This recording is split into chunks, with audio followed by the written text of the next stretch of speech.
Guilt in relationships is a very big issue, क्योंकि अब एक गिल्ट किसे कहते हैं, जब हमारे एक्सपेक्टेशंस यहाँ पे होते हैं और हम उसको मैच नहीं कर पाते तो सामने वाले के ऊपर हम प्रोजेक्ट करते हैं गिल्ट। क्योंकि वो गिल्ट महसूस कर रहा होता है तो आप भी, क्योंकि एक एनर्जी बॉडी हो, आप उस गिल्ट को सेंस करते हैं। गिल्ट इतना हैवी इमोशन है कि वो एक रिश्ते में जो है दरार और टकरार का एक कारण बनता है। इवेंचुअली वो regret, blame game, shame, everything, वो सारी चीज़ें शुरू हो जाती है।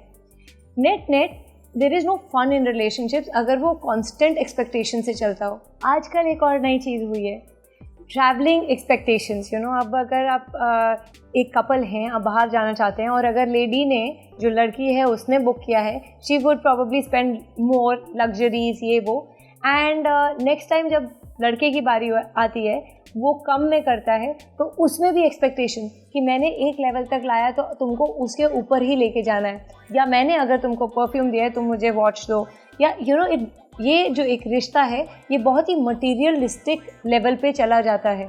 मटीरियल गेन्स के लिए हैं आप उस रिश्ते में, या आप लव के लिए हैं कि एक रिश्ते में एक दूसरे को संभालने के लिए हैं, ये डिपेंड करता है what are you seeking in that relationship. Because वो एक्सपेक्टेशन को फुलफिल करना कि तुम मुझे कंप्लीट करो, इज़ दैट पॉसिबल? कोई किसी को कैसे कंप्लीट कर सकता है? कंप्लीट तो आप खुद को ही कर सकते हैं, कोई बाहर से आपको आके कंप्लीट नहीं कर सकता है।